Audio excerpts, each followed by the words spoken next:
Welcome back to another Shields of Shame exclusive. Have you ever wondered why cops are so poorly trained? Well, get ready to laugh and cringe at the same time, because this series is going to show you why. Imagine a bunch of GBI agents out on the town, drinking and driving in government vehicles on our dime, bumping uglies in parking lots, and acting like teenagers. But hold on, these aren't teenagers.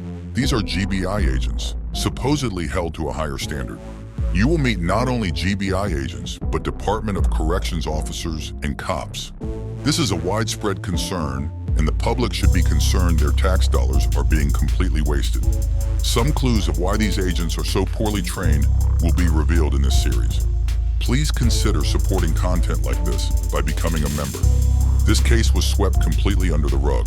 Until now, thank you, and be sure to catch up with the playlist link in the description. This is a Shields of Shame exclusive.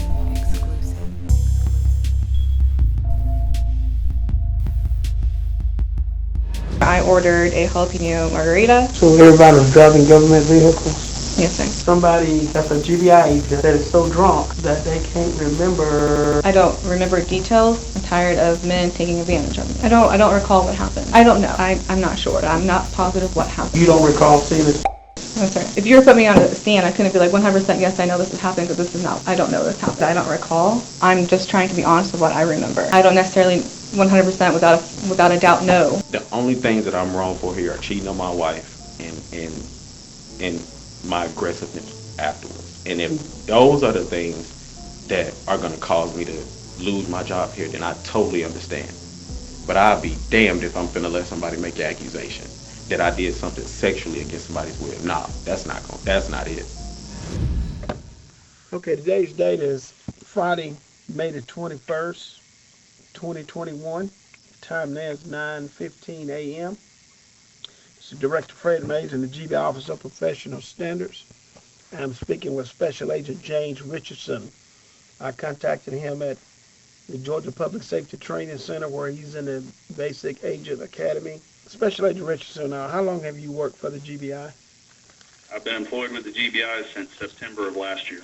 Okay, and you are currently attending and going through the GBI Basic Academy, is that correct? That is correct, yes, sir. Okay, and you are the class president of that class, is that correct? Yes, sir. Okay. We're going to go back to May the 12th, 2021. You provided a memo through the chain of command up to Deputy Director of Investigation for the GBI, Chris Hosey.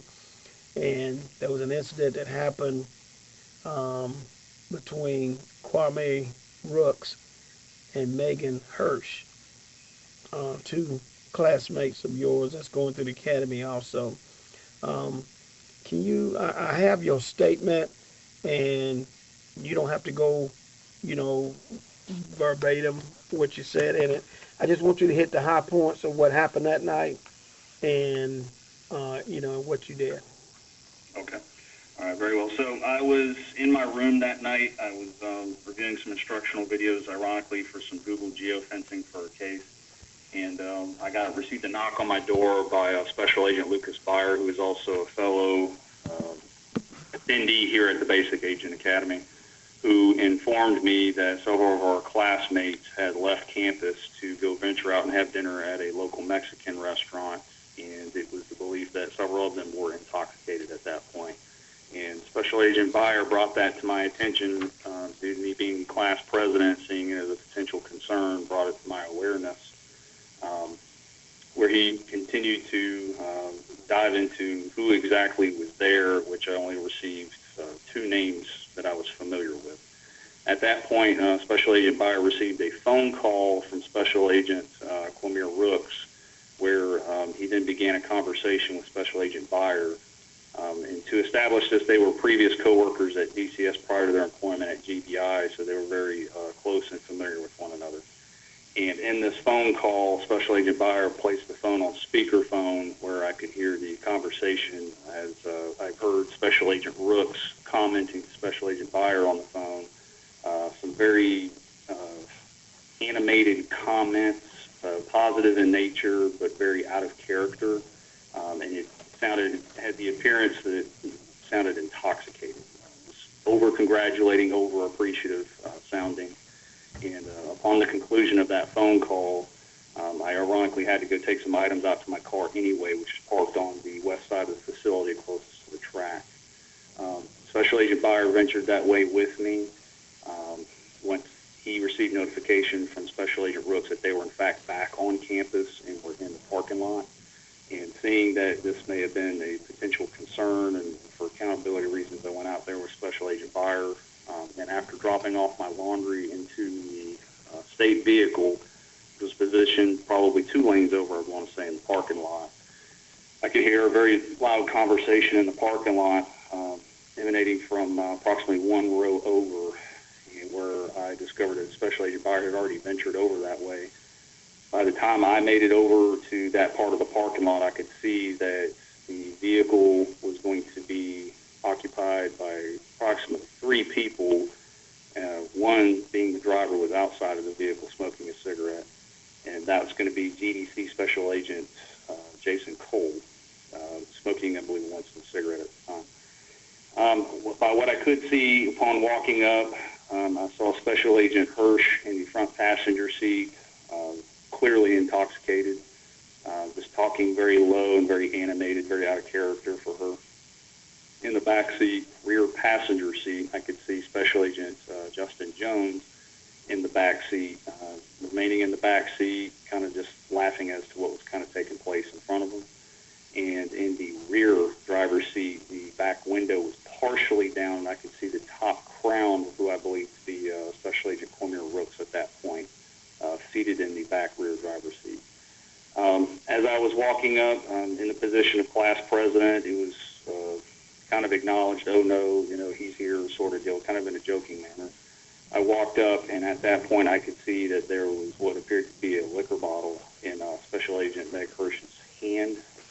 Forgive me, I can't remember if it was left or right, but the opposite hand had a Coke beverage bottle in it. I could tell that it was an alcoholic beverage in the bottle because it was glass, cylindrical, and it had a brown liquid in it. And given the state of everybody's animation in the car, I could tell it was more than likely probably going to be alcohol at that point. I showed my disapproval at that point. Given the situation, it was going to be something that I knew was going to need to be addressed with the training staff. And by about that time, I leaned over and I could see Special Agent Quamere Rooks talking loudly in the car, where I poked my head over to the rear driver's side window to check up on him. I could see that he was on his phone. He was texting at the time, very animated, loud, a little bit confrontational, which was extremely odd for me because I had gone through mandate with him, and I knew that this was an out-of-character moment for him. Thinking nothing of it at that point, I went ahead and removed myself from the situation along with Special Agent Byer, where we returned to our respective rooms at that point. Upon returning to my room, I received a knock at the door. If you'll forgive me, since it's May 12th, I'm trying to remember who exactly came to my door. I believe it was going to be Special Agent Justin Jones, my roommate, who was seated in the vehicle at the time. Came to me and asked me if I had seen Rooks, Special Agent Rooks. I said, no, I have not. Last I saw him, he was within the group of individuals there. From that point, I concluded the phone calls talking with my wife on the phone at the time. We're married. And promptly hung up on her to exit my room and go venture out to the parking lot where I last knew him to be. By about that time, several minutes had passed at that point by the time I exited my room. Upon exiting my room, I could see that there was 2 people, and if you'll forgive me, I cannot remember who exactly was out there. I want to say Special Agent Byer and maybe Special Agent Eric White were outside of their rooms, which was positioned next to Special Agent Megan Hirsch's room. And she was inside of her room, and I could hear crying. It was crying in the sense of very loud and audible, and very, very clear that there was an issue. Undertaking the fact that Special Agent Byer and Special Agent Eric White were already there, and I believe Special Agent Justin Jones was in attendance as well, we decided to see if we could locate her roommate, which is her GDC Special Agent Karen Wilbanks, and try and enlist her help as to see what the main cause and concern of the issue. Special Agent Wilbanks went in the room to kind of figure out what exactly it was that was going on at that point. By about that time, trying to get our heads together to figure out what exactly was going on to make her so clearly upset when clearly several minutes ago she was, of course, fine. We could see that Special Agent Karen Wilbanks poked her head out the door and motioned for Special Agent Eric White to come inside. And immediately at that point, I knew it was going to be something of concern collectively for the class. At that point, we started to inquire as to where Special Agent Quamere Rooks was at that point. A phone call was made to his phone to kind of locate his whereabouts. He then emerged, I want to say, several minutes later from around the corner with Special Agent Meg Hirsch's wallet, which was a billfold-style, zip-style wallet, I believe his right hand at the time, coming back to hand it off, clearly still under the influence at that point. And I recall him saying repeatedly, "What's up? What's up? What's up?" And I said, "I don't know what's up. That's the thing. What exactly is going on?" By about that point, as that was kind of taken under place, a decision was made. Okay, so clearly there was something going on between these two. We immediately need to separate, and we just need to start to contain what exactly this is. I still needed information to act on what exactly had happened in order to brief it to training staff. And we asked that Special Agent Jones try and escort Special Agent Quamere Rooks from the presence of the room of Meg Hirsch's room, I believe it was 111 at the time, to kind of contain him over to another room in order to figure out what exactly was going on. At that point, I noticed the door cracked open and Special Agent Karen Wilbanks summoned me into the room, along with Special Agent Eric White and Special Agent Meg Hirsch. We entered the room, the door was closed, it was just the four of us, and Special Agent Eric White brought it to my attention that Special Agent Hirsch had something to tell me. Fearing the worst, we decided that she was seated on her side of the bed closest to the bathroom. It's a dual-style, two-person room, bottom floor here at Dipstick. Special Agent Karen Wilbanks embraced Special Agent Hirsch, and I sat on the desk and just wanted to get the preliminaries as to what exactly it is that caused her to be upset. Where Special Agent Meg Hirsch, of course, continued to cry, regained some of her composure, and then explained to me that she was inside of a car with Special Agent Rooks in the parking lot. As that took place, they had already separated from the group. They chose to go inside his vehicle, and I could see that she was willingly withholding some information, so I pressed a little bit further to kind of gain an understanding, where she then told me Special Agent Rooks unzipped his pants, produced his penis. She stated that she felt uncomfortable at that point, and immediately following that, a fellow classmate who just happened to be in the parking lot, GBI Special Agent Charlie Johnston, opened the front passenger side door to extract her and pull her from the vehicle. It was at that point that she was made indications that she then returned to her room in the current state of being upset. She expressed concern to me in telling me that she did not want to get in trouble, and she felt as if her position at the ARDO narcotics office would be in jeopardy in doing that. Feeling that it had come to that point, I felt obligated to go ahead and make that notification to Special Agent 3, Carla Dutton, sooner rather than later. And upon exiting the room, I can see that Special Agent Quamere Rooks, as I was trying to make that phone call happen, was outside of his room becoming belligerent, getting very verbal and confrontational with his fellow classmates. We were able to bring him down to my room, talking and escorting him down as he walked with us to the room, sat him in my room, which is 104, bottom floor of the Dipstick facility, same row of rooms. I then made a phone call to his roommate first, which was going to be Special Agent James Kraft, because I knew that he was off campus, family obligations, a sick child specifically, that's what I was aware of, to inform him that he may need to, we need to enlist his help in trying to calm Special Agent Quamere Rooks. And I did not want him to return to the room and be surprised as to what was going on at that point. And from there, I want to say that was approximately 9:27 p.m. before curfew. And following that, I immediately called Special Agent 3, Carla Dutton, per our procedure to inform her as to what I knew, and that everybody was separated, and it was going to require the response from the training staff as to kind of figure out what exactly, in total, what this was. I informed her as to what I learned, whom I spoke with, and the presence of alcohol bottle that I knew was inside the vehicle in the parking lot. At that point, I was instructed to be on standby mode and to keep as many people separated as I could, specifically Special Agent Megan Hirsch and Special Agent Quamere Rooks. I stayed with Special Agent Quamere Rooks, stayed inside of my room, along with Special Agent Justin Jones, in order to kind of calm him and keep him more or less contained, not questioning about any particulars.